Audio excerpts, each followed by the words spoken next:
Hello friends, thanks for tuning into this week's marketing video. This is part 2 of a series on meaningful prospect conversations by doing some research, which was the video that I put out last week. And I'll put a link in the description, a linky in the description for you to follow if you haven't seen that video already.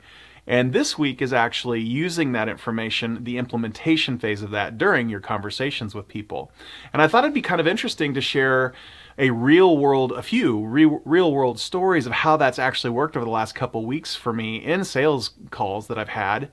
So let me try to do this by talking about these situations in such a way that you can understand the concepts without naming the names, because I haven't gotten permission, and it would take me forever to get permission from all the people that I've mentioned or talked to in the last couple weeks for these sales calls.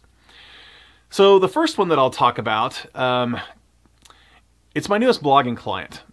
This was a referral from a friend of mine in the Entrepreneurs Alliance group that I've been a part of for a few years now.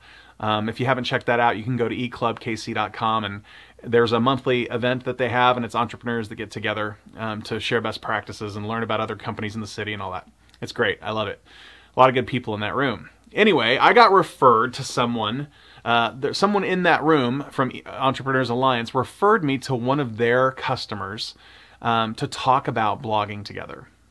And so last week I talked about all the research that I do, and I did all of that research before sitting down with this person. It was a network support company, a managed services company, so they're an IT, keeping things up and running kind of company for computers and servers and firewalls and all that kind of stuff, cybersecurity, everything like that. And before I went and sat down with them, I went and researched all the people that we have in common, the company, the people at the company, all that kind of stuff. And what I found, and that was really the inspiration for this whole series, was it was shocking to me how amazing that conversation and fun that conversation was. So we were scheduled to start the call at 2 o'clock in the afternoon, of course in the afternoon, not in the morning, but 2 o'clock, and we sat down together, and it was scheduled for an hour. And a quick aside, I think you know that things are going well when a 1 hour meeting turns into an hour and 45 minutes. And I think that the ideas that I'm sharing with you will occasionally turn your sales calls into longer than planned because of the nature of how these sales calls work. And so we got a tour. I got a tour of the office, and then I sat down with them.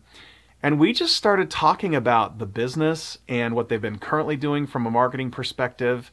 And I love to ask the question, this might be a future brain food, but I love asking the questions that, like, how did you end up in Kansas City? And how did you start this company? And all of those kinds of leading questions that I can get a lot of information from someone that's willing to share those stories with me.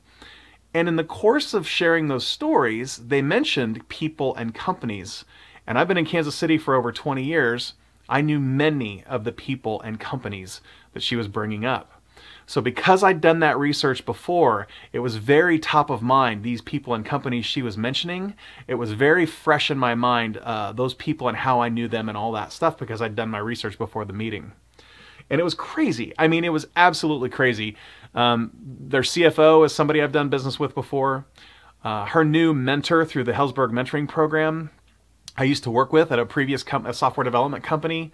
Just a great guy, and he said some really nice things apparently to this person about me and my work, and the list goes on and on. It was absolutely ridiculous. The number of people, we ended up spending 30 minutes talking through progress in her company, how she's grown it, and all of this other stuff that's been going on, and all the people that we've known in common, and the history, the last 10, 15 years in Kansas City of working together. And it was just really fun, and it helped because I've said it's a she, so I'm already giving more information than I wanted to. But she actually has over 6,000 followers on LinkedIn, which shockingly is like 3 times the number of followers I have on LinkedIn. So she's way more popular than I am, apparently. Actually, she's well connected in the Kansas City community. I was very impressed by that. But because of that, we have 94 people in common on LinkedIn. And I was able to spin through that list, and it just was a walk down memory lane because of all of these people, and trying to think for myself, oh, this is how I know that person, and this is the company that we worked at together, or this is the company I did business with, or whatever. And dusting all of those things off, strengthens that knowledge in my brain, because I am not good. I used to not be good with names of people and names of companies. And over the last 15 or so years of using LinkedIn and being in sales in some capacity and doing this whole social media LinkedIn training blogging thing for 14 years, I've gotten a lot better, pretty good at remembering people and companies and how I know them, and I've watched them bounce around between jobs and all that kind of stuff. So bringing that to the table and talking to someone, we talked for 30 or 45 minutes about relationships and people, and that just, it's not a tactic. I mentioned that in last week's video. It's not a tactic, it's just how I work, because I genuinely care about the person sitting across the table from me. If there's a fit and we're gonna work together, that's awesome, and I'm excited about it.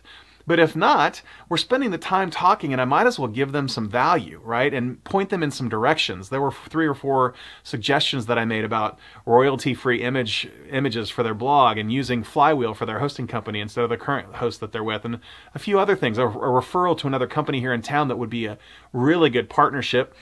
And there was another conversation about an existing, gosh, I can't even go into it. There's so many details that we talked about.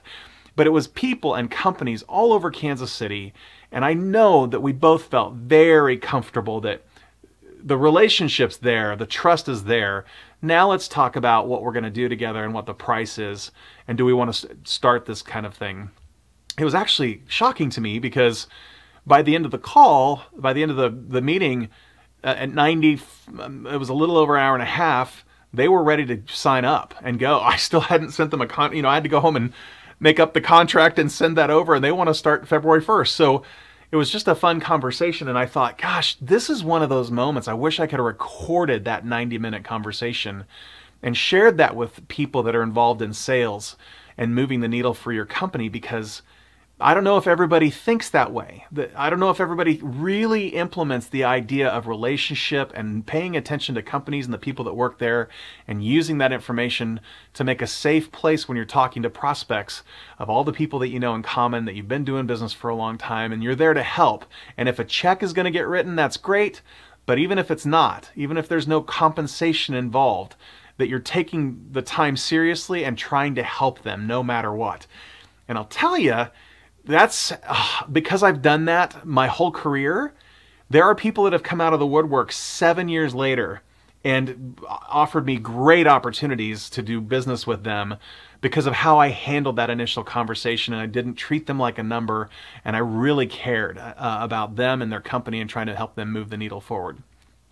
So I know that was a whole bunch of stuff to listen to. I hope you're still with me, but I will tell you, I can't imagine doing a sales call any other way than understanding what a company does, who's at the company, what they've done recently, and all the people you have in common with the person you're meeting with, so that you can have this kind of intimate conversation and friendly conversation because of all of the relationship and all the work that you've done in the city over the past few years. And I know many of you watching this video have that kind of thing. You've been doing business in Kansas City probably for more than 10 years. If you're not in Kansas City and you stumble on this video on YouTube and you're from some other place, a lot of times you've been in the community that you're in for more than 5 years, and you know over 500 people on LinkedIn, and all these things that I'm talking about apply. If you've been in a community for a while, then there's a good chance you know a ton of people and have done a ton of business, and all of this stuff, if you bring that to the table with you, it just makes for a more efficient, effective, and trusted conversation with somebody you're talking about doing business with for the first time. Well, I hope you enjoyed part 2 of making these conversations, these sales conversations, more effective. And I think next week I'm doing a tech tip on Windows K on the keyboard, and the following week I think I'm going to do a brain food on celebrating 100 videos on YouTube over the past couple years. I've just hit that milestone. So thanks for being with me on this ride, and thanks for sticking in. I know this was a little bit longer, but I had to get a lot of information out there. I'll see you next week.